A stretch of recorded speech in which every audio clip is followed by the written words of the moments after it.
नमस्कार साथियों, कैसे हैं आप सब लोग? आशा करता हूँ कि आप सब लोग बहुत अच्छे होंगे। तो साथियों, ऐसे इन्फॉर्मेटिव वीडियो देखने के लिए हमारे चैनल को सब्सक्राइब कीजिए, लाइक कीजिए और शेयर कीजिए साथियों। और जो है बेल आइकन आप लोग ज़रूर दबा दीजिएगा। जी हाँ साथियों, जिससे आप लोगों को टाइम टू टाइम जो है नोटिफिकेशन मिलती रहेगी। तो साथियों, ये जो है सेकंड पार्ट है। तो आइए अब हम स्टार्ट करते हैं साथियों। और जो लोग साथियों हमारे चैनल पे पहली बार विजिट कर रहे हैं वो लोग साथियों जो हमारे चैनल को सब्सक्राइब करवाइए। और साथियों, जितना जल्दी मेरे सब्सक्राइबर पूरे हो जाएंगे उतनी ही जल्दी आप लोगों को जो है इसकी जो है पीडीएफ, यूपीएससी की पीडीएफ, यूपी पीसीएस की पीडीएफ जो है, दृष्टि आईएएस और जो है विज़न आईएएस, जी हाँ, दोनों जो है आईएएस की जो है कोचिंग संस्थानों की जो है आपको जो है उपलब्ध करवा दी जाएगी साथियों। और मैं एक चीज़ और कहना चाहूँगा साथियों, आप लोग जितने वर्ष का बताएंगे, जैसे 5 वर्ष का या फिर जो है मान लिया जैसे साथियों आप लोग 10 साल का बताते हैं, तो उतने जो है प्रीवियस ईयर क्वेश्चन पेपर जो है आप लोगों को उतने साल का जो है मैं उपलब्ध करवा दूंगा। जी हाँ, तो हिंदी माध्यम वालों के लिए एक बहुत अच्छा चांस है साथियों। तो हमारे चैनल को ज़्यादा से ज़्यादा लोगों को सब्सक्राइब करवाइए साथियों। जी हाँ, तो साथियों एक चीज़ और है, और जो है जैसे यूपी पीसीएस का टेस्ट सीरीज में आप लोगों को उपलब्ध कराऊंगा साथियों। और जो लोग बिहार से जुड़े हुए हैं साथियों या फिर बिहार पीसीएस की तैयारी कर रहे हैं उनको भी उनकी जो है टेस्ट सीरीज साथियों मिल जाएगी साथियों। जी हाँ, तो ऐसे ही साथियों इन्फॉर्मेटिव वीडियो देखने के लिए हमारे चैनल को सब्सक्राइब कीजिए। चलो बिना देरी किए हुए साथियों अपने जो है क्वेश्चन को स्टार्ट करते हैं। इसमें से साथियों आप लोगों को बताना है कि कितने इसमें से कितने युग्म सुमेलित हैं। जी हाँ, तो इसका सही आंसर है साथियों ऑप्शन बी, केवल 2 युग्म सुमेलित हैं। और इसमें से कौन कौन से सुमेलित हैं ये भी हम लोग देख लेते हैं।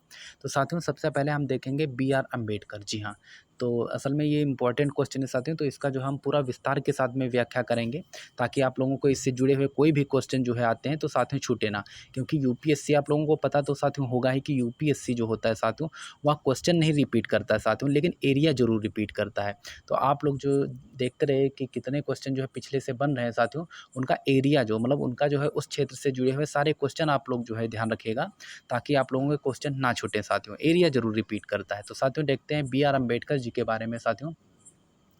तो बी आर अम्बेडकर जी ने अगस्त 1936 में, जी हाँ आप लोग डेट जो है ध्यान रखिएगा, अगस्त जो है 1936 में इंडिपेंडेंस लेबर पार्टी की स्थापना की थी। वर्ष 1942 में अंबेडकर ने इंडिपेंडेंस लेबर पार्टी का नाम बदलकर all India schedule caste federation कर दिया था साथियों। यह एक राजनीतिक दल था जिसने वर्ष 1946 में आम चुनाव में भाग लिया, लेकिन यह बुरी तरह पराजित हुई। जी हाँ, और अगर बात की जाए साथियों तो वह जो है डॉक्टर भीमराव अम्बेडकर जी जो है कानूनी विशेषज्ञ भी थी, और उनका विभिन्न देशों के संविधान का ज्ञान भारतीय संविधान के निर्माण में बहुत ही जो है मददगार था साथियों। वह संविधान सभा की मसौदा समिति के अध्यक्ष बने और भारतीय संविधान को तैयार करने में महत्वपूर्ण भूमिका निभाई। कहने का मतलब ये है कि डॉक्टर जो बी आर अम्बेडकर जी थे वह प्रारूप समिति के जो है अध्यक्ष बनाएंगे साथियों। जी हाँ, चलिए अब हम बात करेंगे साथियों डॉक्टर राजेंद्र प्रसाद जी की। तो संविधान सभा के अंतिम सत्र में अगर देखा जाए साथियों, अंतिम दिन में 24 जनवरी 1950 को राजेंद्र प्रसाद की सर्वसम्मति से भारत के अंतरिम राष्ट्रपति के रूप में चुना गया था। उन्हें 26 जनवरी 1950 को शपथ ली थी साथियों। जी हाँ, तो साथियों जो है जो इसमें दिया गया है जो है प्रारूप समिति की, यह साथियों इसमें गलत है। जी हाँ, यह गलत है। तो साथियों इसका सही कौन है जो है, और तीसरा नंबर जो है आपका सही है साथियों, इसमें चौथा नंबर आपका सही। चलिए सोमनाथ जो है साथियों, हम सोमनाथ लाहिड़ी जी को हम पहले देख लेते हैं। तो इसमें जो है संविधान सभा में भारतीय कम्युनिस्ट पार्टी के प्रतिनिधि थे। तो जो है सोमनाथ लाहिड़ी जी जो हैं वह पश्चिम बंगाल से संविधान सभा के लिए चुने गए थे, तथा वह जो कम्युनिस्ट पार्टी के एकमात्र जो है प्रतिनिधि थे साथियों। जी हाँ, और उन्होंने क्या किया था, मौलिक अधिकारों के संबंधित बहस में हस्तक्षेप किया और संविधान के विचार विमर्श में पूर्व राजाओं की भागीदारी का कड़ा विरोध किया। चलिए अब हम बात करेंगे जयपाल सिंह जी की। जी हाँ, जो आदिवासी महासभा के संस्थापक अध्यक्ष थे साथियों। तो जयपाल सिंह द्वारा वर्ष 1938 में, डेट ध्यान रखिएगा साथियों, जी हाँ 1938 में, जी हाँ ये 1938 में आदिवासी महासभा की स्थापना की गई और बिहार से अलग राज्य झारखंड बनाने की मांग की। वर्ष 1950 में आज़ादी के बाद आदिवासी महासभा एक पूर्ण राजनीतिक दल झारखंड पार्टी बन गई तथा जयपाल सिंह इसके पहले अध्यक्ष चुने गए। चलिए ये इंपॉर्टेंट क्वेश्चन है साथियों, आप लोग जो है इसको ध्यान रखिएगा। अब हम लोग अगले क्वेश्चन पे बढ़ते हैं साथियों। जी हाँ, और क्वेश्चन नंबर जो है आपका 51 नंबर का क्वेश्चन साथियों। जी हाँ, निम्नलिखित में से किस मंत्रालय संस्थान ने पढ़े भारत अभियान की शुरुआत की थी? ऑप्शन ए शिक्षा मंत्रालय, ऑप्शन बी महिला और बाल विकास मंत्रालय, ऑप्शन सी ग्रामीण विकास मंत्रालय, ऑप्शन डी नीति आयोग। इसमें से आपको जो है सही जो है उत्तर चुनना है साथियों। आप लोग भी टेस्ट कीजिए, करा कीजिए आप लोग पहले कि अपना कि आप लोगों के कितने क्वेश्चन सही हो रहे हैं। जी हाँ, और इसका सही आंसर है साथियों ऑप्शन ए, जी हाँ शिक्षा मंत्रालय। चलिए इसकी भी बात किए ले रहे हैं साथियों। तो शिक्षा मंत्रालय ने 100 दिवसीय पठन अभियान जिसको कहते हैं पढ़े भारत की जो है शुरुआत की है। यह अभियान जो है साथियों राष्ट्रीय शिक्षा नीति NEP 2020 के अनुरूप है। इसमें क्या होता है, जो स्थानीय जैसे मातृभाषा, क्षेत्रीय जनजाति भाषा में बच्चों के लिए आयु उपयुक्त पाठन पुस्तकों की उपलब्धता सुनिश्चित करके बच्चों के लिए आनंदमय पठन संस्कृति को बढ़ावा देने पर जोर देती है। इसमें क्या है कि बाल वाटिका से लेकर के कक्षा 8 तक के बच्चों पर जो है साथियों फोकस किया गया है। और इस अभियान को जो है foundation literacy and numeracy mission के विज़न और लक्ष्यों के साथ भी जोड़ा गया है। और इसीलिए साथियों 21 फरवरी को, जी हाँ 21 फरवरी को 21 फरवरी को अंतर्राष्ट्रीय मातृभाषा दिवस के रूप में मनाया जाता है। जी हाँ, चलिए तो अगले क्वेश्चन पे बढ़ते हैं साथियों। और क्वेश्चन नंबर देखते हैं साथियों 52। जी हाँ, निम्नलिखित में से कौन सा से फसल कटाई से संबंधित त्यौहार है? जी हाँ, पहला क्या है मकर संक्रांति, दूसरा पोंगल, तीसरा बिहू। इनमें से साथियों कूट चुन करके इसमें से आपको बताने होते हैं। जी हाँ, और इसका सही आंसर है साथियों ऑप्शन डी। कहने का मतलब ये है जो मकर संक्रांति है, पोंगल है, बिहू, ये तीनों के तीनों त्यौहार जो हैं साथियों आपके फसल कटाई से ही संबंधित हैं। आइए बात करते हैं इनकी। तो मकर संक्रांति की हम पहले बात करेंगे साथियों। तो मकर संक्रांति अपने आकाशीय पथ पर यात्रा करते हुए सूर्य के मकर राशि जिसको हम बोलते हैं कैप्रिकॉर्न में प्रवेश को दर्शाती है। यह दिन गर्मियों की शुरुआत और सूर्य की गति उत्तर की ओर होने का प्रतीक है। इस दिन से हिंदुओं के लिए 6 महीने की शुभ अवधि की शुरुआत होती है साथियों। जी हाँ, जिसे उत्तरायण भी कहा जाता है। अब हम बात करेंगे साथियों पोंगल की। जी हाँ, पोंगल की अब हम बात करेंगे। तो पोंगल शब्द का अर्थ है उफान या विप्लव। इसे थाई पोंगल के रूप में भी जाना जाता है। यह 4 दिवसीय उत्सव तमिल कैलेंडर के अनुसार थाई माह में मनाया जाता है, जब धान आदि की फसलों की कटाई की जाती है और लोग ईश्वर तथा भूमि की दानशीलता के प्रति आभार प्रकट करते हैं। इसमें क्या होता है साथियों, इसमें जो है तमिल लोग जो है वो चावल के आटे से अपने घरों के आगे कोलम नामक पारंपरिक रंगोली बनाते हैं। चलिए अब हम बात करेंगे साथियों बिहू की, बिहू पर्व की। जी हाँ, तो बिहू जो है साथियों यह उत्सव जो है असम में फसलों की कटाई के समय मनाया जाता है और असमिया नव वर्ष की शुरुआत को चिन्हित करने के लिए लोग रंगोली माघ बिहू मनाते हैं। माघ बिहू जो है साथियों यह साल में 3 बार मनाया जाता है, अलग अलग जो है महीनों में। चलिए तो अगले क्वेश्चन पे बढ़ते हैं साथियों और क्वेश्चन नंबर जो है 53 देखते हैं। जी हाँ, निम्नलिखित में से किसने पर्यावरण क्षरण से निपटने के लिए केन्या में हरित पट्टी आंदोलन शुरू किया था? Option A Rachel Carson, option B Sunderlal Bahuguna, option C Albert शिवरज, ऑप्शन डी वंगारी मथाई। इसमें से आपको सही जो है आपको आंसर बताना है और साथियों इसका सही आंसर है साथियों ऑप्शन डी। जी हाँ, ऑप्शन डी आपका सही है वंगारी मथाई। जी हाँ, तो इसमें से जो है वंगारी अगर मथाई जी को देखा जाए तो इन्होंने हरित पट्टी आंदोलन की शुरुआत की थी। एक पर्यावरणीय जो है वह NGO है। जी हाँ साथियों, NGO। जी हाँ, तो यह एक NGO है जो वृक्ष लगाने, पर्यावरण संरक्षण और महिलाओं के अधिकारों पर केंद्रित है। वर्ष 1986 में इन्हें राइट लाइवलीहुड अवार्ड से भी सम्मानित किया गया था और 2004 में इस सतत विकास, लोकतंत्र और शांति के क्षेत्र में अपना योगदान देने के लिए नोबल शांति पुरस्कार प्राप्त करने वाली पहली अफ्रीकी महिला बन गई हैं। जी हाँ साथियों, तो अगले क्वेश्चन पे बढ़ते हैं साथियों और क्वेश्चन नंबर जो है आपका 54 4 देखते हैं। सी ड्रैगन, जी हाँ, सी ड्रैगन अभ्यास 2022 के संबंध में निम्नलिखित कथनों पर विचार कीजिए। पहला कथन क्या है? इसका आयोजन संयुक्त राज्य अमेरिका के गुआम में किया गया था। दूसरा, यह एक द्विवार्षिक अभ्यास है। इसमें से बताना है आपका कौन सा कथन जो है उपर्युक्त है। जी हाँ साथियों, तो साथियों इसका सही आंसर है साथियों ऑप्शन ए। कहने का मतलब ये है कि पहला कथन सही है और दूसरा कथन आपका यह गलत है। जी हाँ, तो सबसे पहले देखते हैं कि सी ड्रैगन 2022 अभ्यास के बारे में। तो यूनाइटेड स्टेट्स नेवी द्वारा आयोजित एक वार्षिक बहुराष्ट्रीय, जी हाँ साथियों, बहुराष्ट्रीय हाई एंड अभ्यास है।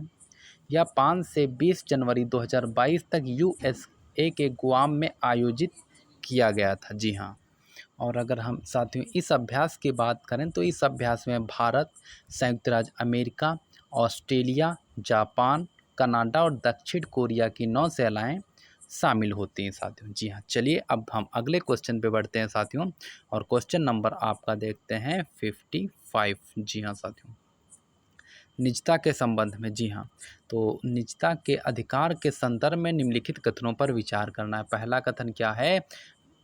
भारतीय संविधान का अनुच्छेद 17 निजता के अधिकार से संबंधित है। दूसरा कथन, पुट्टास्वामी बनाम भारत संघ मामले 2017 के निजात के अधिकार को मौलिक अधिकार घोषित किया गया था। इसमें से आपको बताना है कौन सा कथन आपका सही है साथियों। जी हाँ, और आपको बता दें इसका कथन जो है बी सही है। कहने का मतलब ये है कि आपका पहला कथन गलत है और दूसरा कथन सही है। अगर गलत है तो ये भी हम चर्चा करेंगे साथियों। तो पहले हम देखते हैं कि निजता का अधिकार का मामला क्या है। तो सर्वोच्च न्यायालय के जो के एच पुट्टास्वामी बनाम भारत संघ 2017 के ऐतिहासिक फैसले में निजता और इसके महत्व का वर्णन किया गया है। ठीक है, निजता का अधिकार अनुच्छेद 21 के तहत जीवन के अधिकार और व्यक्तिगत स्वतंत्रता के मूलभूत हिस्से के रूप में और संविधान के भाग 3 द्वारा गारंटीकृत स्वतंत्रता के एक हिस्से के रूप में संरक्षित किया गया है साथियों। तो इसमें साथियों आप लोग देख रहे थे जैसे मणिपुर की घटना हुई है तो इसी के खिलाफ मानी जाएगी साथियों। तो पुट्टास्वामी के फैसले में यह कहा गया था कि निजता के आधार को भारतीय संविधान के अनुच्छेद 14, 19 और 21 के तहत एक मौलिक अधिकार के रूप में संरक्षित किया गया था साथियों। जी हाँ, निजता के अधिकार के रूप में अगर हम बात करें तो अनुच्छेद 21 में गारंटी के रूप में निजता के कई रूप हैं। इनमें शामिल हैं, पहले दैहिक स्वतंत्रता या शारीरिक स्वायत्तता का अधिकार। दूसरा, सूचनात्मक गोपनीयता का अधिकार। तीसरा, पसंद की गोपनीयता का अधिकार। चौथा, भूलने का अधिकार। जी हाँ, तो चलिए अब हम अगले क्वेश्चन पे बढ़ते हैं साथियों, और क्वेश्चन नंबर जो है आपका 56 देखते हैं। जी हाँ, मानव विकास सूचकांक के संबंध में निम्नलिखित कथनों पर विचार कीजिए। पहला कथन, मानव विकास सूचकांक HDI एक सांख्यिकीय उपकरण है जिसका उपयोग किसी देश की समग्र उपलब्धि को केवल उसके सामाजिक आयामों में मापने हेतु किया जाता है। दूसरा, वर्ष 1990 में इसे पाकिस्तानी अर्थशास्त्री महबूब उल हक द्वारा किया गया था साथियों। जी हाँ, तो साथियों अगर देखा जाए तो इसका सही आंसर है ऑप्शन बी। कहने का मतलब ये है कि दूसरा जो है आपका कथन सही है, पहला कथन गलत है। चलिए इसके बारे में इम्पोर्टेंट जो है फैक्ट देख लेते हैं साथियों। तो वर्ष 1990 में, जी हाँ, पाकिस्तानी अर्थशास्त्री महबूब उल हक द्वारा मानव विकास सूचकांक की अवधारणा प्रस्तुत की गई थी, जिसका प्रयोग संयुक्त राष्ट्र विकास कार्यक्रम UNDP द्वारा देश के विकास को मापने के लिए किया गया था। इस सूचकांक की गणना 4 प्रमुख जो है संकेतों पर आधारित होती है, जिनमें शामिल हैं स्वास्थ्य के लिए जीवन प्रत्याशा, स्कूली शिक्षा के अपेक्षित वर्ष, शिक्षा के लिए स्कूली शिक्षा के वर्षों का औसत और जीवन स्तर के लिए प्रति व्यक्ति सकल राष्ट्रीय आय। जी हाँ, चलिए अगले क्वेश्चन पे बढ़ते हैं साथियों, और क्वेश्चन नंबर जो है आपका 57 देखते हैं। जी हाँ, 57। निम्नलिखित कथनों पर विचार कीजिए। पहला कथन है ओपन सोर्स सॉफ्टवेयर को सोर्स कोड के साथ वितरित किया गया है। दूसरा, क्लोज्ड सोर्स सॉफ्टवेयर में यूजर सोर्स कोड को कॉपी कर सकते हैं। इनमें से आपको सही कथन चुनकर बताना है साथियों। 57 नंबर का क्वेश्चन है और इसका सही कथन है साथियों ऑप्शन ए, मतलब केवल एक, पहला ही जो है यह आपका सही कथन है साथियों। जी हाँ, चलिए तो अगले क्वेश्चन पे बढ़ते हैं साथियों और क्वेश्चन नंबर जो है 58 देखते हैं। जी हाँ, 58 क्वेश्चन पे आते हैं। बेरोजगारी के संबंध में निम्नलिखित में से कौन सा कथन सही नहीं है? ऑप्शन ए, संरचनात्मक बेरोजगारी बाजार में उपलब्ध नौकरियों और श्रमिकों के बेमेल कौशल से उत्पन्न होती है। दूसरा, तकनीकी बेरोजगारी प्रौद्योगिकी में परिवर्तन के कारण नौकरियों में होने वाला नुकसान है। तीसरा, घर्षणात्मक बेरोजगारी किसी अर्थव्यवस्था के भीतर स्वैच्छिक रोजगार संक्रमण का परिणाम है। ऑप्शन डी, प्रच्छन्न बेरोजगारी एक बेरोजगारी है जो वर्ष के कुछ निश्चित मौसमों के दौरान उत्पन्न होती है। इसमें से आपको जो है बेरोजगारी के संबंध में सही कथन जो है चुनकर बताना है और यह आपका साथियों 58 नंबर का क्वेश्चन है। जी हाँ, और इसका सही ऑप्शन है साथियों ऑप्शन डी। जी हाँ, ऑप्शन डी जो है साथियों यह आपका एकदम सही है, प्रच्छन्न बेरोजगारी। जी हाँ, पहली बात तो हम थोड़ा सा ये देखेंगे कि दिसंबर 2021 में जो है भारत की बेरोजगारी की दर जो है 7.9% तक पहुंच गई और साथियों 2022 की अगर हम बात करें तो ये साथियों जो है 8.2 तक जो है बेरोजगारी पहुंच चुकी है साथियों। जी हाँ, और प्रच्छन्न बेरोजगारी से अगर सीधा सा संबंध लिया जाए साथियों तो यह मुख्य रूप से भारत में कृषि और असंगठित क्षेत्रों में पाई जाती है। यह एक ऐसी घटना है जिसमें वास्तव में आवश्यकता से अधिक लोगों को रोजगार दिया जाता है। अगर हम मौसमी बेरोजगारी की बात करें, यह एक प्रकार की बेरोजगारी है जो वर्ष के कुछ निश्चित मौसमों में देखी जा सकती है। बाकी तो आप लोग जानते होंगे जैसे चक्रीय बेरोजगारी, तकनीकी बेरोजगारी, घर्षण बेरोजगारी के बारे में। तो चलिए अब अगले क्वेश्चन पे बढ़ते हैं और 59 नंबर का जो है आपका प्रश्न देखते हैं साथियों। जी हाँ, निम्नलिखित कथनों पर विचार कीजिए। जी हाँ, तो पहला कथन आपका है, धर्मनिरपेक्षता का भारतीय दर्शन सर्वधर्म समभाव पर आधारित है। दूसरा, धर्मनिरपेक्षता का पश्चिमी मॉडल धर्म के आधार पर किसी भी सार्वजनिक नीति का प्रारूप तैयार करने का निषेध करता है। इसमें से कौन सा कथन सही है यह आपको बताना है। तो इसका साथियों ऑप्शन सी कथन, कहने का मतलब ये है कि धर्मनिरपेक्षता के संबंध में आपके तीनों कथन जो है सही हैं। तो आइए इनकी हम थोड़ा सा बात भी कर लेते हैं। तो धर्मनिरपेक्षता शब्द धर्मनिरपेक्षता की वैदिक अवधारणा के समान है जो धर्म के प्रति राज्य की उदासीनता है। जी हाँ, धर्मनिरपेक्षता का यह मॉडल पश्चिमी समाजों द्वारा अपनाया जाता है जहाँ सरकार धर्म से पूरी तरह अलग होती है। धर्मनिरपेक्षता का भारतीय दर्शन सर्वधर्म समभाव से संबंधित है, अर्थात सभी धर्मों के लिए समान आदर। इसका शाब्दिक अर्थ है सभी धर्मों द्वारा अनुसरण किए जाने वाले पंथ का गंतव्य एक ही है, हालांकि मार्ग भिन्न हो सकता है साथियों। जी हाँ, चलिए तो अगले क्वेश्चन पे बढ़ते हैं साथियों और क्वेश्चन नंबर जो है आपका 60 नंबर का क्वेश्चन देखते हैं। जी हाँ, लिथियम आयन बैटरी के संबंध में निम्नलिखित कथनों पर विचार कीजिए। पहला कथन, इनका उपयोग व्यापक रूप से इलेक्ट्रॉनिक वाहनों और एरोस्पेस उद्योग में किया जाता है। दूसरा आपका क्या है, चिली लिथियम का सबसे बड़ा उत्पादक देश है।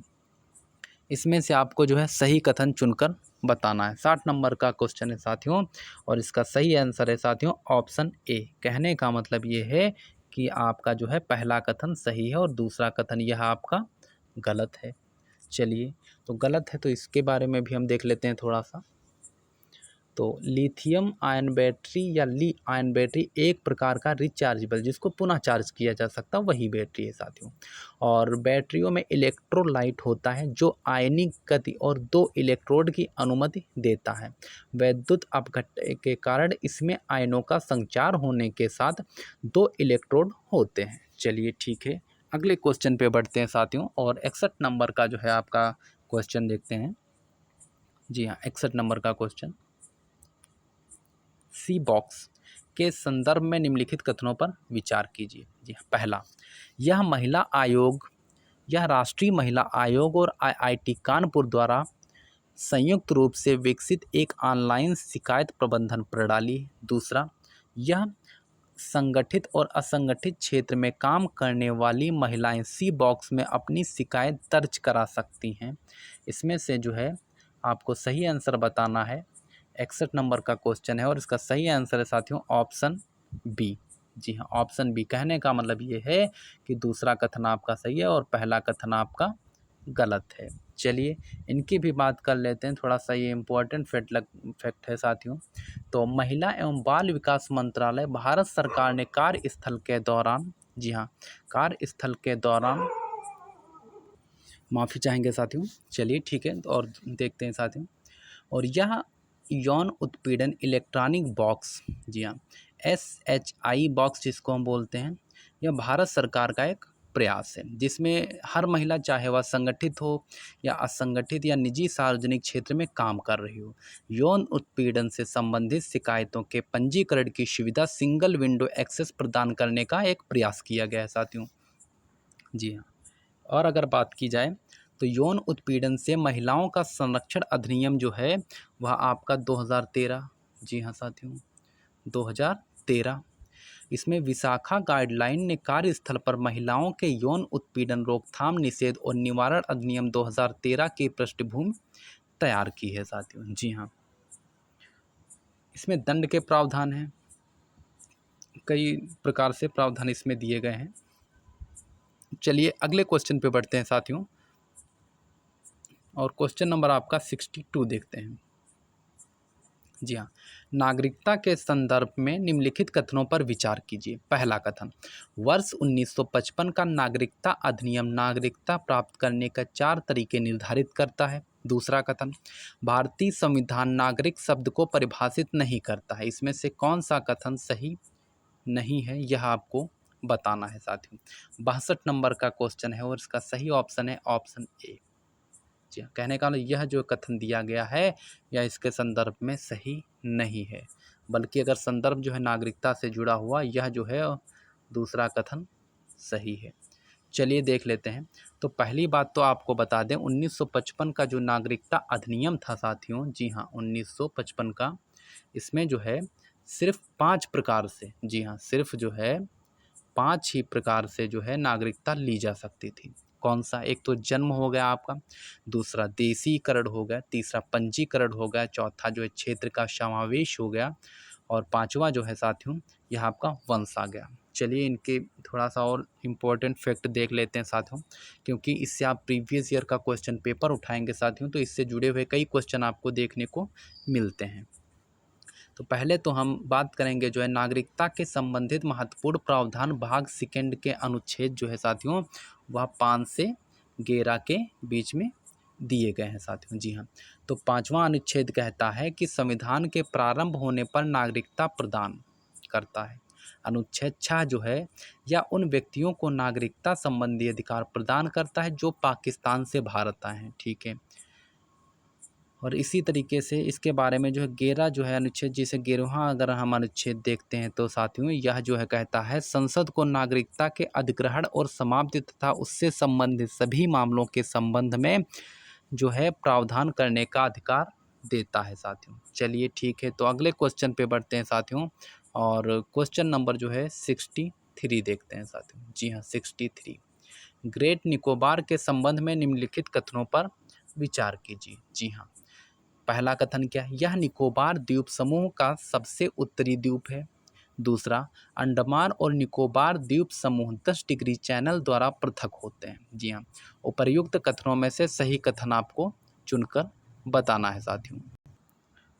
और 63 जो क्वेश्चन है साथियों, और इसका सही ऑप्शन है साथियों आपका ऑप्शन बी। कहने का मतलब ये है कि दूसरा कथन सही है और पहला कथन आपका गलत है। चलिए देखते हैं इसके बारे में।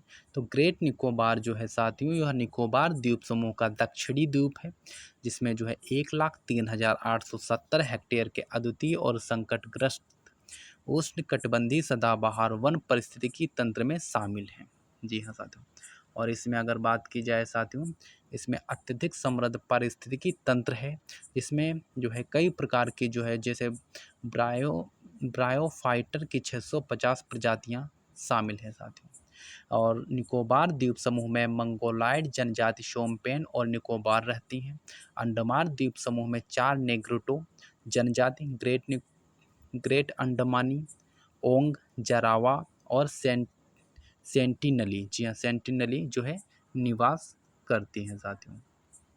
चलिए तो अगले क्वेश्चन पे बढ़ते हैं साथियों, और क्वेश्चन नंबर जो आपका जो है 64 देखते हैं साथियों। जी हाँ, और साथियों जैसे ही मेरे जो है सब्सक्राइबर पूरे हो जाते हैं साथियों, आप लोगों को जो है टेस्ट सीरीज जो है व्हाट्सएप और टेलीग्राम के माध्यम से उपलब्ध करवा दी जाएगी, और साथ में इसके प्रीवियस ईयर के क्वेश्चन पेपर, जितने प्रीवियस ईयर के क्वेश्चन पेपर प्री के आप लोग बताएंगे साथियों। और उसके साथ ऐसा नहीं कि हम सिर्फ प्री के देंगे क्वेश्चन पेपर, इसके साथ में साथियों सी सेट के भी जो है क्वेश्चन पेपर जो है आप लोगों को उपलब्ध करवाए जाएंगे साथियों। जी हाँ, तो एक तरफ साथियों आपके उद्यान दिए गए हैं और दूसरी तरफ जो है स्थान दिया गया है, इसमें से जो है चुनकर आपको बताना है। जी हाँ, तो ये 64 नंबर का क्वेश्चन है साथियों, और इसका सही आंसर है साथियों ऑप्शन डी। कहने का मतलब ये है कि चारों के चारों युग्म जो है सही सुमेलित हैं। जी हाँ साथियों, तो चलिए इसके बारे में भी थोड़ा सा देख लेते हैं साथियों। तो गिर राष्ट्रीय उद्यान की हम पहले बात करेंगे साथियों, तो यह गुजरात में स्थित है। यह एक वन्यजीव अभयारण्य है। जी हाँ, और यह गुजरात के जो है जूनागढ़ जिले में स्थित है।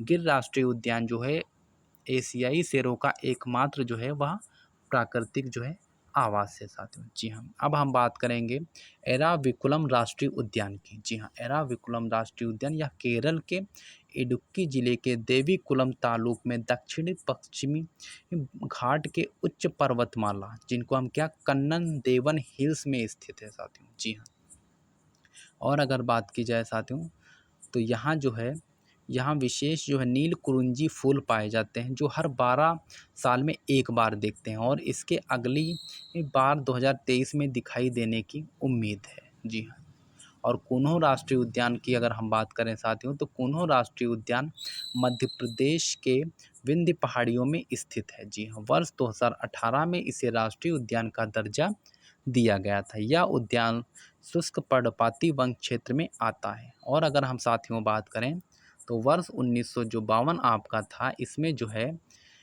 चीता को भारत में विलुप्त घोषित कर दिया गया था, लेकिन इसे कुन्नो पालपुर राष्ट्रीय उद्यान में पुनर्वासित किया गया था। अब हम बात करते हैं साथियों पन्ना राष्ट्रीय उद्यान की। जी हाँ, पन्ना राष्ट्रीय उद्यान की अगर हम बात करें साथियों, तो यह जो है 1981 में, जी हाँ, यह जो है साथियों 1981 में स्थापित किया गया था, और इसका भौगोलिक विस्तार जो है साथियों वो पन्ना व छतरपुर ज़िले में स्थित है मध्य प्रदेश के। जी हाँ, तो यह जो है साथियों अगर इसकी बात की जाए, तो यह लगभग 543 वर्ग किलोमीटर में जो है क्षेत्र जो है फैला हुआ है।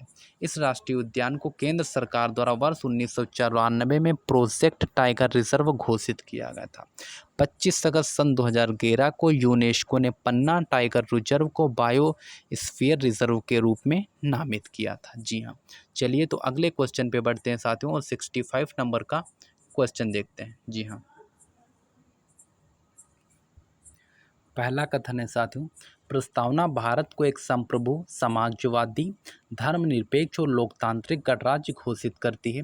दूसरा कथन आपका है 44वें संविधान संशोधन अधिनियम 1974 द्वारा धर्मनिरपेक्ष शब्द को प्रस्तावना में शामिल किया गया था।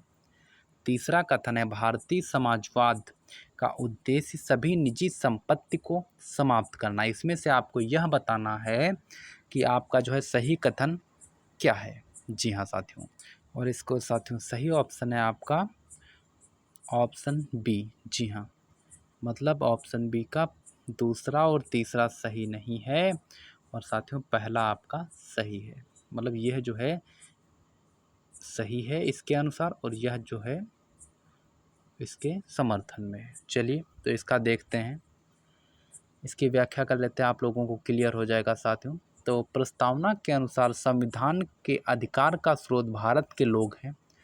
प्रस्तावना भारत को एक संप्रभु समाजवादी धर्मनिरपेक्ष और लोकतांत्रिक गणराज्य घोषित करती है। जी हाँ, धर्मनिरपेक्ष शब्द का अर्थ अर्थ है कि भारत में राज्य द्वारा सभी धर्मों को समान आदर, सुरक्षा और सहयोग मिलता है। इसे 42वें संविधान संशोधन 1976 द्वारा, ना कि 74 द्वारा जो है प्रस्तावना में शामिल किया गया था साथियों। जी हाँ। और समाजवाद का भारतीय स्वरूप एक लोकतांत्रिक समाजवाद है, ना कि साम्यवादी समाजवाद है। जी हाँ।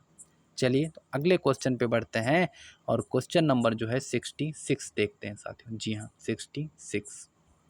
निम्नलिखित कथनों पर विचार कीजिए। जी हाँ, पहला कथन क्या है? तेल रिसाव से समुद्री स्तनधारियों अल्पहात हाइपोथर्मिया हो सकता है, अल्पताप। जी हाँ। दूसरा, जल की सतह पर मौजूद तेल को भौतिक रूप से अलग करने के लिए स्कीमर का उपयोग किया जा सकता है। इनमें से कौन सा कथन सही है? 66 नंबर का क्वेश्चन है साथियों और इसका सही कथन है ऑप्शन सी। पहला और दूसरा दोनों कथन आपके एकदम सही हैं। चलिए अगले क्वेश्चन पे बढ़ते हैं साथियों और उससे पहले जो है एक जो है साथियों इसमें देख लेते हैं कि स्मीकर है क्या। तो स्मीकर जो है ये जल की सतह पर मौजूद तेल को भौतिक रूप से अलग करने के लिए उपयोग किए जाने वाला यह जो है एक उपकरण है साथियों। इसी को स्कीमर जो है कहा जाता है। चलिए अगले क्वेश्चन पे बढ़ते हैं साथियों और 67 नंबर क्वेश्चन को देखते हैं साथियों। निम्नलिखित कथनों पर विचार कीजिए। पहला कथन क्या है? भारतीय संविधान का अनुच्छेद 44 समान नागरिक संहिता से संबंधित है। दूसरा कथन, भारत में आपराधिक कानून एक समान है। इनमें से कौन सा कथन सही है यह आपको चुनकर बताना है। 67 नंबर का क्वेश्चन है साथियों और इसका सही कथन है आपका ऑप्शन सी। कहने का मतलब यह है कि दोनों के दोनों जो है कथन आपके एकदम सही हैं। जी हाँ ऑप्शन सी। चलिए इनकी व्याख्या अगर थोड़ा सा हम देख लेते हैं, इंपॉर्टेंट जो फैक्ट है इसमें से साथियों। तो समान नागरिक संहिता पूरे देश के लिए एक समान कानून के साथ सभी धार्मिक समुदायों के लिए विवाह, तलाक, विरासत, गोद लेने आदि कानूनों में भी एक रूपता प्रदान करने का प्रावधान करती है। और जो भारतीय संविधान के अनुच्छेद 44 राज्य के नीति निर्देशक तत्वों में वर्णित है। भारतीय कानून अधिकांश नागरिक मामलों में एक समान संहिता का पालन करते हैं, जैसे कि भारतीय अनुबंध अधिनियम 1872, नागरिक प्रक्रिया संहिता, संपत्ति हस्तांतरण अधिनियम 1882, भागीदारी अधिनियम 1932, साक्ष्य अधिनियम 1872 आदि है। भारत में आपराधिक कानून एक समान है और सभी पर समान रूप से लागू होते हैं, चाहे उनकी धार्मिक मान्यताएं कुछ भी हों। चलिए अगले क्वेश्चन पे बढ़ते हैं साथियों और क्वेश्चन नंबर जो है 68 देखते हैं साथियों। जी हाँ, निम्नलिखित कथनों पर विचार कीजिए। जी हाँ, इनमें जो है अनुच्छेद 14, अनुच्छेद 23, अनुच्छेद 41, अनुच्छेद जो है 12, उपर्युक्त में से भारतीय संविधान के कितने अनुच्छेद मानवाधिकार प्रावधानों की सार्वभौमिक घोषणा से निर्धारित मूल्यों को संरक्षित करते हैं? आपको इसमें से सही जो है उत्तर जो है चुनना है, जिसका सही उत्तर है साथियों केवल 3, ऑप्शन सी। आइए इसकी बात करते हैं। तो मानवाधिकारों की सार्वभौमिक घोषणा मानवाधिकारों के इतिहास में एक महत्वपूर्ण दस्तावेज है। विश्व के सभी क्षेत्रों में विभिन्न कानूनी और सांस्कृतिक पृष्ठभूमि वाले प्रतिनिधियों द्वारा तैयार घोषणा पत्र को 10 दिसंबर 1948 को पेरिस में संयुक्त राष्ट्र महासभा संकल्प 217 द्वारा सभी लोगों और राष्ट्र के सभी के लिए उपलब्धियों में से एक समान मानक के रूप में घोषित किया जाता है साथियों। जी हाँ, अब हम इम्पोर्टेंट जो है अनुच्छेद देखेंगे। तो उससे पहले सबसे पहले साथियों अनुच्छेद हम 14 देखेंगे साथियों। जी हाँ, अनुच्छेद जो है आपका अनुच्छेद 14। जी हाँ, तो अनुच्छेद 14 जो है साथियों विधि के समक्ष समता है। अनुच्छेद जो है साथ 23 की अगर हम बात करें तो अनुच्छेद 23 जो है साथियों वह दासता से सुरक्षा है। जी हाँ, अनुच्छेद जो है 41 की बात की जाए साथियों तो अनुच्छेद 41 जो है काम का अधिकार दिलाता है। और अनुच्छेद जो है अगर हम 12 की बात करें साथियों, जी हाँ अनुच्छेद 12 की अगर हम बात करते हैं तो और अनुच्छेद जो है 12 जो है ना साथियों, यह आपका जो है राज्य शब्द को परिभाषित करता है और जो है संविधान के भाग 3 अर्थात मौलिक अधिकारों में किया गया है। जी हाँ। और इसके साथ में कुछ और इम्पोर्टेंट अगर हम आर्टिकल साथियों देखते हैं तो उसमें जो है अनुच्छेद जो है साथियों जो है अनुच्छेद 15 जो है साथियों वह भेदभाव का निषेध करता है। और अनुच्छेद 21 जैसे लोग पूछते हैं ना कि प्रेस की जो है स्वतंत्रता, तो वह अनुच्छेद जो है 21 के अंतर्गत अनुच्छेद 19 के अंतर्गत ही आती है साथियों। चलिए अगले क्वेश्चन पे बढ़ते हैं और क्वेश्चन नंबर जो है 69 देखते हैं साथियों। जी हाँ। ईस्टर्न स्वैम्प डियर के संबंध में निम्नलिखित कथनों पर विचार कीजिए। पहला कथन क्या है? ईस्टर्न स्वैम्प डियर केवल नेपाल और भूटान में पाया जाता है। दूसरा, IUCN की रेड लिस्ट में इसे सुभेद्य श्रेणी में शामिल किया गया। इनमें से कौन सा कथन सही नहीं है, यह आपको बताना है। इसका सही आंसर है साथियों ऑप्शन ए, पहला कथन जो है वह सही नहीं है आपका। जी हाँ, पहला कथन सही नहीं है। अगला क्वेश्चन देखते हैं साथियों, निम्नलिखित कथनों पर विचार कीजिए। पहला कथन क्या है? भारत में EWS के लिए 10% आरक्षण का प्रावधान केवल भारत संविधान के अनुच्छेद 16 में संशोधित किया गया था। दूसरा कथन, क्रीमी लेयर एक ऐसी अवधारणा है जिससे निर्धारित होने वाली सीमा के दायरे में ही OBC आरक्षण के लाभ प्राप्त होते हैं। इनमें से कौन सा कथन सही है, यह आपको बताना है। इसका सही आंसर है साथियों ऑप्शन बी। जी हाँ, दूसरा कथन आपका सही है, पहला कथन आपका साथियों गलत है। तो इसमें अगर बात की जाए साथियों तो EWS के लिए 10% के आरक्षण को 103वें, जी हाँ 103वें जो संवैधानिक संशोधन 2019, जी हाँ 2000 जो है 19 हुआ था, उसके द्वारा प्रस्तुत किया गया था। इसके द्वारा अनुच्छेद 15(6) और अनुच्छेद 16(6) को शामिल किया गया है। यह आर्थिक रूप से कमजोर वर्गों हेतु शिक्षा संस्थानों में नौकरियों और प्रवेश में आर्थिक आरक्षण के लिए हैं। जी हाँ साथियों। और EWS की पहचान के लिए आय मानदंड 17 जनवरी 2019 की एक अधिसूचना द्वारा पेश किया गया था, जिसमें EWS की पहचान के लिए अन्य शर्तें भी रखी गई थी। जी हाँ। चलिए अगर हम क्रीमी लेयर की अगर बात कर लेते हैं साथियों, तो यह एक अवधारणा है जो एक सीमा को निर्धारित करती है जिसके भीतर OBC आरक्षण के लाभ लागू होते हैं। जी हाँ, इनमें जो है 27% जो है आरक्षण है साथियों। जी हाँ। चलिए अगले क्वेश्चन पे बढ़ते हैं और क्वेश्चन नंबर जो है 71 देखते हैं। जी हाँ, निम्नलिखित कथनों पर विचार कीजिए। पहला कथन क्या है आपका? प्रत्येक संसदीय बैठक का पहला घंटा प्रश्नकाल के लिए निर्धारित किया गया है। दूसरा, संसदीय नियम पुस्तिका में शून्यकाल का उल्लेख नहीं है। तीसरा, प्रश्नकाल में 3 प्रकार के प्रश्न पूछे जा सकते हैं। इसमें से कौन सा कथन सही है?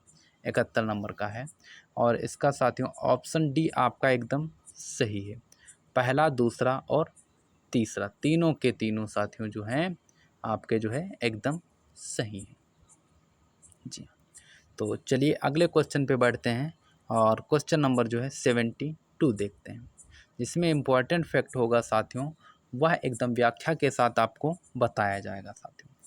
और PDF पाने के लिए साथियों हमारे चैनल को ज़्यादा से ज़्यादा लोग सब्सक्राइब कीजिए। 72 नंबर क्वेश्चन देखते हैं साथियों, उचित और लाभकारी मूल्य FRP के संबंध में निम्नलिखित कथनों पर विचार कीजिए। पहला कथन, उचित और लाभकारी मूल्य FRP सरकार द्वारा घोषित मूल्य है। दूसरा, इसका निर्धारण कृषि लागत और मूल्य आयोग CACP की सिफारिश पर किया जाता है। तो साथियों इसका सही ऑप्शन आपको बताना है चुन के, तो इसका सही ऑप्शन है साथियों ऑप्शन सी। जी हाँ, पहला और दूसरा दोनों कथन आपके जो है एकदम सही हैं साथियों। जी हाँ, तो अगर हम FRP के भुगतान की बात करें साथियों, तो यह जो है आवश्यक वस्तु अधिनियम 1955 के तहत जारी गन्ना नियंत्रक आदेश 1966 द्वारा नियंत्रित होता है, जो गन्ना मिलों को की जाने वाली डिलीवरी की तारीख के 14 दिनों के भीतर जो है भुगतान करना अनिवार्य होता है साथियों। जी हाँ, तो चलिए अगले क्वेश्चन पे बढ़ते हैं साथियों, और क्वेश्चन नंबर 73 देखते हैं। जी हाँ, यह समिति जांच कराती है और सदन को रिपोर्ट भेजती है कि संसद द्वारा प्रत्यायोजित या संविधान द्वारा प्रदत्त विनियम, नियम, उपनियम तथा नियमावली बनाने की शक्ति का उपयोग कार्यपालिका द्वारा उचित रूप से किया जा रहा है। उपर्युक्त कथन निम्नलिखित संसदीय समितियों में से किसका बेहतर रूप से वर्णन करता है? ऑप्शन ए सरकारी आश्वासन समिति, ऑप्शन बी अधीनस्थ विधान समिति, ऑप्शन सी सदन के पटल पर रखे गए दस्तावेज संबंधी समिति, ऑप्शन डी लाभ के पदों पर संयुक्त समिति। जी हाँ, इसमें से जो है आपको सही चुनकर बताना है इसका उत्तर साथियों, और इसका सही आंसर है साथियों ऑप्शन बी। जी हाँ, अधीनस्थ विधान समिति। जी हाँ साथियों, और अगर हम इसकी बात कर लें तो इन दोनों सदनों में इस समिति में 15 सदस्य हैं, जिसका गठन 1953 में किया गया था। और इसके संबंधी जो दस्तावेजों संबंधी जो समिति है साथियों, इसकी अगर हम बात करें तो इस समिति का गठन 1975 में हुआ था। लोकसभा में इस समिति के 15 सदस्य होते हैं, जबकि राज्यसभा में 10 होते हैं। यह उन वैधानिक अधिसूचनाओं और आदेशों की जांच नहीं करती जो अधीनस्थ विधान संबंधी समिति के अधिकार क्षेत्र में आते हैं। चलिए अगले क्वेश्चन पे बढ़ते हैं साथियों, और क्वेश्चन नंबर जो है आपका साथियों 74 देखते हैं। जी हाँ साथियों 74, निम्नलिखित कथनों पर विचार कीजिए। पहला कथन क्या है साथियों? राष्ट्रपति की क्षमादान शक्ति विवेकाधीन शक्ति नहीं है। दूसरा, लघुकरण का अर्थ है सजा के स्वरूप में परिवर्तन किए बिना उसकी अवधि को कम करना। इसमें से कौन सा कथन सही है यह आपको बताना है साथियों। तो इसका ऑप्शन ए एकदम सही है। जी हाँ, ऑप्शन ए का मतलब पहला कथन आपका सही है, दूसरा कथन आपका यह गलत है। चलिए बात करते हैं राष्ट्रपति की। तो राष्ट्रपति की क्षमादान शक्ति पूर्ण नहीं है। राष्ट्रपति द्वारा मंत्रिपरिषद की सलाह पर इसका प्रयोग किया जाता है। हालांकि अनुच्छेद 74(1) के तहत राष्ट्रपति मंत्रिमंडल को की सलाह को एक बार पुनर्विचार के लिए भेज सकता है साथियों। और लघुकरण का मतलब है साथियों सजा की प्रकृति में परिवर्तन। उदाहरण के लिए मृत्यु दंड को कठोर कारावास में बदल देना। इसे भविष्य में सामान्य कारावास में भी बदला जा सकता है। चलिए अगले क्वेश्चन पे बढ़ते हैं साथियों, और क्वेश्चन नंबर जो है 75 देखते हैं। निम्नलिखित कथनों पर विचार कीजिए। पहला कथन क्या है आपका? भारतीय प्रतिभूति विनिमय बोर्ड SEBI एक वैधानिक निकाय और बाजार नियामक है। दूसरा, प्रतिभूति अपीलीय न्यायाधिकरण SAT के पास सिविल कोर्ट के समान शक्तियां होती हैं। दूसरा, भारतीय प्रतिभूति और विनिमय बोर्ड ने निवेशकों को शिक्षित करने वाला एक मोबाइल ऐप सारथी ऐप लॉन्च किया है। इसमें से कौन सा कथन सही है? और इसका साथियों ऑप्शन डी सही है। जी हाँ, ऑप्शन डी। कहने का मतलब यह है कि तीनों के तीनों जो है यह कथन एकदम सही है साथियों। जी हाँ, तीनों के तीनों। और अगर भारतीय प्रतिभूति और विनिमय बोर्ड की बात की जाए तो साथियों यह 1992 में इसकी स्थापना हुई थी साथियों। जी हाँ, और CEBI का मुख्यालय मुंबई में तथा क्षेत्रीय कार्यालय अहमदाबाद, कोलकाता, चेन्नई और दिल्ली में स्थित है। चलिए अगले क्वेश्चन पे बढ़ते हैं साथियों, और क्वेश्चन नंबर जो है 76 देखते हैं।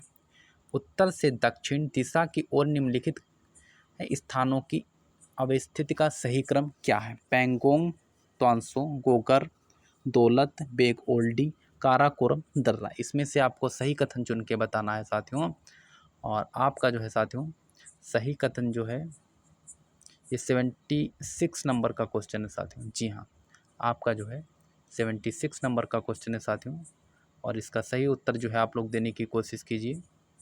और इसका सही उत्तर है साथियों ऑप्शन डी, मतलब पहले जो है काराकोरम आता है।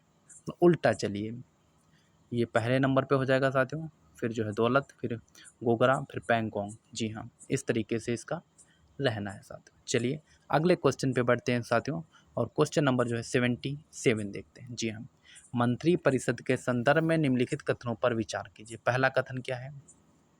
सामूहिक उत्तरदायित्वता कैबिनेट की एकजुटता के सिद्धांत पर आधारित है। दूसरा, व्यक्तिगत उत्तरदायित्वता का सिद्धांत अनुच्छेद 75 में है। इसमें से कौन सा कथन सही है, यह आपको बताना है। 77 नंबर का क्वेश्चन है साथियों, और इसका सही ऑप्शन है साथियों ऑप्शन सी, पहला और दूसरा। जी हाँ, पहला और दूसरा दोनों जो है आपके जो है कथन इसमें सही है एकदम। चलिए अगले क्वेश्चन पे बढ़ते हैं साथियों, और क्वेश्चन नंबर जो है आपका जो है 78 देखते हैं। जी हाँ, निम्नलिखित कथनों पर विचार कीजिए। पहला क्या है, पैसिफिक रिंग ऑफ फायर को सरकम पैसिफिक बेल्ट भी कहा जाता है। दूसरा, न्यूजीलैंड में माउंट रुआपेहू रिंग ऑफ फायर में अत्यधिक सक्रिय ज्वालामुखियों में से एक है। जी हाँ, आपको इसमें से जो है सही आंसर बताना है साथियों। इसका ऑप्शन जो है सी आपका सही है, मतलब पहला और दूसरा दोनों के दोनों जो है कथन आपके सही हैं। तो रिंग ऑफ फायर जिसे प्रशांत रिम या सर्किम पैसिफिक बेल्ट भी कहा जाता है, प्रशांत महासागर का एक ऐसा क्षेत्र है जहां अधिकांश सक्रिय ज्वालामुखी और भूकंप रिकॉर्ड दर्ज किए जाते हैं साथियों। जी हाँ, पृथ्वी के 75% ज्वालामुखी यानी 450 से अधिक ज्वालामुखी रिंग ऑफ फायर के किनारे स्थित हैं। इसके साथ ही पृथ्वी के 90% भूकंप भी इसी क्षेत्र में आते हैं साथियों। जी हाँ, और अगर हम सक्रिय ज्वालामुखी की बात करें तो न्यूजीलैंड में स्थित माउंट रुआपेहू रिंग ऑफ फायर में सबसे अधिक सक्रिय ज्वालामुखियों में से एक है, जिसमें वार्षिक स्तर पर छोटे विस्फोट होते रहते हैं और 50 वर्षों में सबसे बड़े विस्फोट देखे जा सकते हैं साथियों। जी हाँ, और अगर 1883 की अगर हम बात करते हैं साथियों, 1883 की, तो इसमें एक विनाशक विस्फोट ने इस पूरे द्वीप को नष्ट कर दिया। इस दौरान ज्वालामुखी गैस, ज्वालामुखी राख और चट्टानों के टुकड़े 80 किलोमीटर मतलब 50 मील की ऊंचाई तक उछल गए थे साथियों। जी हाँ, और जापान का सबसे ऊंचा और सबसे प्रसिद्ध पर्वत Mount Fuji ring of fire में अवस्थित एक सक्रिय ज्वालामुखी है। जी हाँ साथियों, चलिए तो अगले क्वेश्चन पे बढ़ते हैं। 79 नंबर का क्वेश्चन देखते हैं साथियों। निम्नलिखित कथनों पर विचार कीजिए। जी हाँ, निम्नलिखित कथनों पर विचार कीजिए। पहला कथन क्या है, सर्वोच्च न्यायालय और प्रत्येक उच्च न्यायालय में सभी कार्यवाही अंग्रेजी भाषा में होती है। दूसरा कथन, किसी राज्य का राज्यपाल राज्य के उच्च न्यायालय की कार्यवाही में किसी राज्य की राजभाषा के प्रयोग को अधिकृत कर सकता है। तीसरा, राज्य में शास्त्रीय भाषा का दर्जा प्रदान करने के लिए कोई मानदंड नहीं है। इसमें से कौन सा कथन सही है, यह आपको जो है बताना होगा। तो इसका सही आंसर है साथियों 79 का ऑप्शन ए, मतलब पहला और दूसरा कथन आपका सही है, तीसरा कथन यह आपका गलत है साथियों। चलिए अगले क्वेश्चन पे बढ़ते हैं साथियों, और क्वेश्चन नंबर जो है 80 देखते हैं। जी हाँ, 80 नंबर क्वेश्चन है, निम्नलिखित कथनों पर विचार कीजिए। जी हाँ, निम्नलिखित कथनों पर विचार कीजिए। पहला कथन क्या है साथियों, तो लोकसभा मंत्रिपरिषद को नियंत्रित करती है। दूसरा कथन, अप्रैल 1952 में भारत में पहली निर्वाचित संसद अस्तित्व में आई। तीसरा, धन विधेयक के मामले में राज्यसभा लोकसभा की तुलना में अधिक शक्तियों का प्रयोग करती है। इसका सही आंसर आपको बताना है साथियों। इसका सही आंसर है साथियों ऑप्शन ए। जी हाँ, दूसरा मतलब पहला और दूसरा दो आपके इसमें से सही हैं और तीसरा आपका गलत है। तो भारत के नए संविधान के तहत पहला आम चुनाव वर्ष 1951-52 के दौरान हुआ था और पहली बार निर्वाचित संसद अप्रैल 1952 अस्तित्व में आई थी। ध्यान रखिएगा आप लोग। तो चलिए अगले क्वेश्चन पे बढ़ते हैं साथियों, और क्वेश्चन नंबर जो है 81 देखते हैं। जी हाँ, तो उत्तरी अटलांटिक संधि संगठन नाटो के संबंध में निम्नलिखित कथनों पर विचार कीजिए। जी हाँ, तो इसका सही आंसर साथियों ऑप्शन ए। जी हाँ, ऑप्शन ए इसमें साथियों दिए हुए हैं, तो ऑप्शन ए देखते हैं साथियों। तो मतलब पहला और दूसरा, जी हाँ, पहला और दूसरा इसमें से साथियों आपका एकदम सही, बाकी जो है तीसरा आपका जो है यह गलत है। चलिए इसकी हम बात कर लेते हैं साथियों। तो जो नाटो है साथियों, यह उत्तरी अटलांटिक संधि संगठन है साथियों, और जो है यह कई पश्चिमी यूरोपीय देशों द्वारा वर्ष 1949 में स्थापित एक सैन्य गठबंधन है। इसका मुख्यालय ब्रुसेल्स में अवस्थित है। वर्तमान में इसमें 30 सदस्य देश शामिल हैं।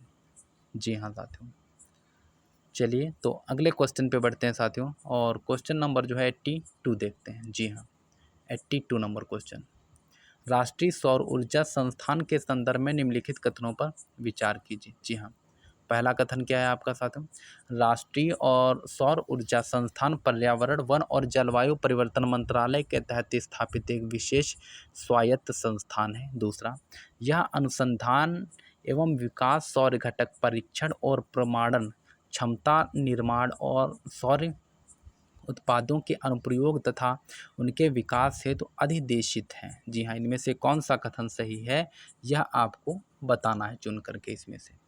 तो इसका सही आंसर साथियों जो है 82 नंबर क्वेश्चन का ऑप्शन बी है, मतलब दूसरा कथन आपका सही है और पहला कथन आपका गलत है। जी हाँ, तो यह जो राष्ट्रीय सौर ऊर्जा संस्थान है यह एक स्वायत्त विशेष संस्थान है जो कि नवीन और नवीकरणीय ऊर्जा मंत्रालय भारत सरकार के अंतर्गत आता है साथियों। जी हाँ, चलिए अगले क्वेश्चन पे बढ़ते हैं साथियों और 83 नंबर का क्वेश्चन देखते हैं साथियों। जी हाँ, 83 नंबर का, उदारवाद के संबंध में निम्नलिखित कथनों में से कौन सा कथन सही नहीं है, यह आपको बताना है कि कौन सा कथन जो है इसमें से सही नहीं है साथियों। जी हाँ, तो 83 नंबर का क्वेश्चन है साथियों, इसमें जो है ऑप्शन बी आपका जो है यह राज्य की भूमिका और कार्य का विस्तार करता, मतलब यह संबंध जो है उदारवाद के में जो है गलत है साथियों। जी हाँ, और साथियों 84 नंबर क्वेश्चन देखते हैं कि परमाणु अप्रसार संघ एनपीटी के संबंध में निम्नलिखित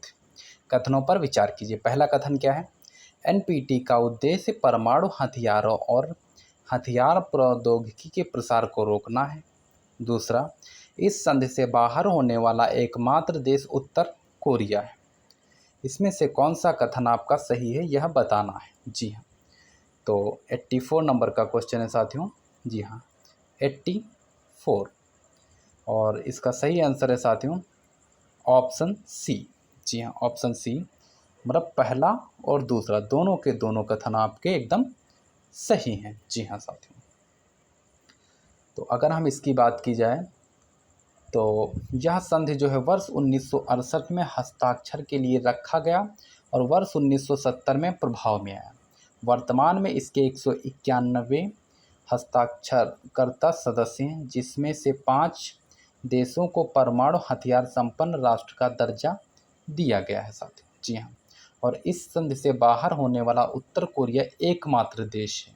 जी हाँ साथियों, चलिए अगले क्वेश्चन पे बढ़ते हैं साथियों और का अगला क्वेश्चन देखते हैं 85। जी हाँ, निम्नलिखित में से कौन सा संगठन वैश्विक जोखिम रिपोर्ट प्रकाशित करता है। पहला, विश्व आर्थिक मंच, ऑप्शन बी, विश्व बैंक, ऑप्शन सी, विश्व व्यापार संगठन, ऑप्शन डी, अंतर्राष्ट्रीय मुद्रा कोष। इसमें से आपको बताना है कौन जो है वैश्विक जोखिम रिपोर्ट को प्रकाशित करता है साथियों। जी हाँ, आपका 85 नंबर का क्वेश्चन है और इसका सही आंसर है साथियों ऑप्शन ए, विश्व आर्थिक मंच। और साथियों इस यह जो जोखिम रिपोर्ट जो है प्रकाशित करता है, इसमें जो है यह 5 श्रेणियों में इसका आकलन किया जाता है। पहला क्या है, आर्थिक, दूसरा सामाजिक, तीसरा पर्यावरणीय, चौथा तकनीकी और पांचवा भू राजनैतिक। जी हाँ साथियों, भू राजनैतिक। और अगला क्वेश्चन देखते हैं साथियों 86। तो दक्षिण पूर्व एशियाई संगठन देशों का संगठन के संबंध में निम्नलिखित कथनों पर विचार कीजिए। पहला, आसियान को वर्ष 1967 में 5 देशों द्वारा स्थापित किया गया था। दूसरा, आसियान क्षेत्रीय मंच इंडो पैसिफिक की सुरक्षा वार्ता का एक महत्वपूर्ण मंच है। इसमें से कौन सा जो है कथन सही है यह आपको बताना है साथियों। इसका ऑप्शन सी एकदम सही है, मतलब पहला और दूसरा दोनों कथन आपके जो है साथियों एकदम सही हैं। जी हाँ, अगर हम इसकी बात करें तो यह साथियों जो है 1967 में 5 देशों अर्थात इंडोनेशिया, मलेशिया, फिलीपींस, सिंगापुर एवं थाईलैंड, बैंकॉक घोषणा पर हस्ताक्षर एक साथ की गई थी साथियों। जी हाँ, और वर्ष 1954 में शुरू किया गया आसियान क्षेत्रीय मंच इंडो पैसिफिक में सुरक्षा वार्ता एक महत्वपूर्ण मंच है साथियों।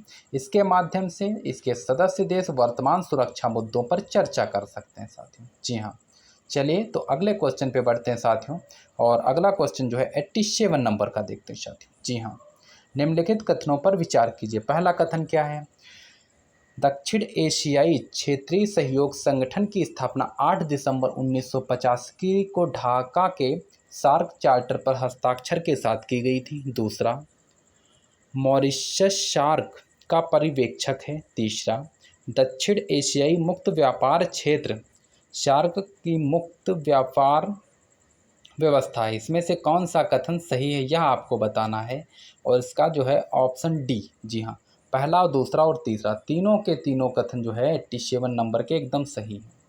और अगर हम सार्क की बात करें साथियों, तो इसकी स्थापना जो है 8 दिसंबर को हुई थी, 1985 में हुई थी साथियों, जी हाँ। और इस संगठन का मुख्यालय एवं सचिवालय नेपाल के काठमांडू में स्थित है। सार्क में 8 सदस्य जो है शामिल हैं, ध्यान रखिएगा इसके नाम क्या क्या हैं।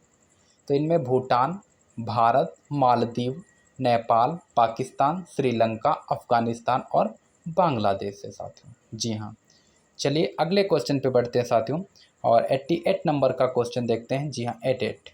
निम्नलिखित कथनों पर विचार कीजिए। पहला, वस्तु एवं सेवा कर परिषद केंद्र और राज्यों का एक संयुक्त मंच है। दूसरा, केंद्रीय वित्त मंत्री जीएसटी परिषद का अध्यक्ष होता है। तीसरा, जीएसटी परिषद की प्रत्येक माह में कम से कम एक बैठक होती है। इसमें से जो है कौन सा कथन सही है यह आपको बताना है साथियों।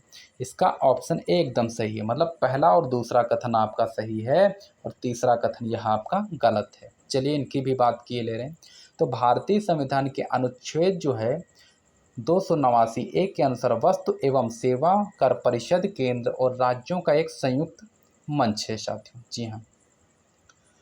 और अगर इसकी बात की जाए साथियों, तो परिषद की बैठकें विधिवत रूप से गठित की जाती है, जब इसकी अध्यक्षता अध्यक्ष द्वारा की जाती है, जिसमें परिषद के कम से कम आधे सदस्य जो है उपस्थित होते हैं साथियों, जी हाँ। और अगर बात की जाए तो वित्तीय वर्ष प्रत्येक तिमाही में से कम एक बार जीएसटी परिषद की बैठक होती है, जी हाँ साथियों। अगले क्वेश्चन पे बढ़ते हैं और क्वेश्चन नंबर जो है 89 देखते हैं साथियों। निम्नलिखित कथनों पर विचार कीजिए। पहला, इलेक्ट्रॉनिक वोटिंग मशीन ईवीएम को क्षारीय बैटरी द्वारा संचालित किया जाता है। दूसरा, पहली बार ईवीएम का इस्तेमाल गोवा विधानसभा चुनाव में किया गया था, जी हाँ साथियों। और इसका सही आंसर है साथियों ऑप्शन सी। ऑप्शन सी का पहला और दूसरा, जी हाँ, दोनों एकदम सही है साथियों, जी हाँ, दोनों जो है एकदम सही है। और अगर बात की जाए साथियों, तो वर्ष 1989 में चुनाव आयोग ने केंद्र सरकार के 2 उपक्रमों इलेक्ट्रॉनिक्स कॉरपोरेशन ऑफ इंडिया और भारत इलेक्ट्रॉनिक्स, जी हाँ, भारत इलेक्ट्रॉनिक्स लिमिटेड BEL के साथ संयुक्त रूप से भारत की स्वदेशी इलेक्ट्रॉनिक वोटिंग मशीन ईवीएम विकसित किया गया था साथियों। और वर्ष 1999 में पहली बार जो है गोवा विधानसभा में इसका जो है चुनाव कराया गया था साथियों, जी हाँ। और ईवीएम का प्रयोग उन क्षेत्रों में किया जा सकता है जहां बिजली की सुविधा उपलब्ध नहीं है। क्यों? क्योंकि इन्हें क्षारीय बैटरी द्वारा संचालित किया जाता है साथियों। चलिए अगले क्वेश्चन पे बढ़ते हैं साथियों, जी हाँ। अगला क्वेश्चन देखते हैं। तो इसमें साथियों आप लोगों को मिलान करना है, जी हाँ। 90 नंबर का क्वेश्चन है साथियों। इसमें से आपको ये बताना है कि कौन से युग में जो है सही है साथियों, जी हाँ। तो ये इंपॉर्टेंट क्वेश्चन आ जाता है साथियों, जी हाँ। और इससे जुड़े हुए सवाल जो है आपको कई बार जो है देखने को मिलेंगे साथियों। और इसका सही ऑप्शन है साथियों ऑप्शन ए, केवल एक युग्म सही है। आइए हम सभी युग्मों की एक एक करके बात करेंगे साथियों। तो भारतीय कम्युनिस्ट पार्टी, तो पार्टी का नाम रूस के लेनिन की बोल्शेविक क्रांति से लिया गया है। भारत की आर्थिक समस्याओं के समाधान के रूप में समाजवाद का समर्थन, जी हाँ साथियों। चलिए भारतीय जनसंघ की बात करें, तो भारतीय जनसंघ जो है साथियों, या वर्ष 1951 में भारतीय जनसंघ का गठन हुआ था, जी हाँ। सोशलिस्ट पार्टी की अगर हम बात करते हैं साथियों, तो कांग्रेस सोशलिस्ट पार्टी CSP का गठन कांग्रेस के भीतर वर्ष 1934 में युवा नेताओं के द्वारा एक समूह द्वारा किया गया था साथियों, जी हाँ। अब स्वतंत्र पार्टी की अगर बात करें तो वर्ष 1959 में कांग्रेस के नागपुर प्रस्ताव के बाद स्वतंत्र पार्टी का गठन हुआ। पार्टी का नेतृत्व सी राजगोपालाचारी के एम मुंशी, NG रंगा और मीनू मशानी जैसे पुराने कांग्रेसियों ने किया था साथियों, जी हाँ। चलिए अगले क्वेश्चन पे बढ़ते हैं साथियों, और अगला क्वेश्चन जो है 91 देखते हैं। इसमें भी साथियों इसमें से जो है मिलान ही आप लोगों को करना है, और जो है इसमें से कौन सा जो है इसमें से ऑप्शन सही है आपका। तो साथियों 91 नंबर क्वेश्चन का ऑप्शन डी, मतलब चारों के चारों युग्म जो है आपके एकदम सही हैं। चलिए इनमें भी थोड़ा सा ध्यान दे लेते हैं कौन सा इम्पोर्टेंट है। तो संप्रति जो है अभ्यास है साथियों, भारत और बांग्लादेश के बीच एक संयुक्त सैन्य प्रशिक्षण अभ्यास है साथियों, जी हाँ। और नोमैडिक एलिफेंट अभ्यास की बात की जाए तो यह भारत के मंगोलिया के बीच संयुक्त द्विपक्षीय अभ्यास है साथियों। इंद्र अभ्यास की बात की जाए तो यह भारत और रूस के बीच आयोजित होने वाला है। और शक्ति अभ्यास की बात की जाए साथियों तो यह एक द्विवार्षिक अभ्यास है जो भारत और फ्रांस के बीच में किया जाता है साथियों। जी हाँ, भारत और फ्रांस के बीच में। तो साथियों, ऐसे ही इम्पोर्टेंट वीडियो देखने के लिए हमारे चैनल को सब्सक्राइब कीजिए साथियों। जय हिंद।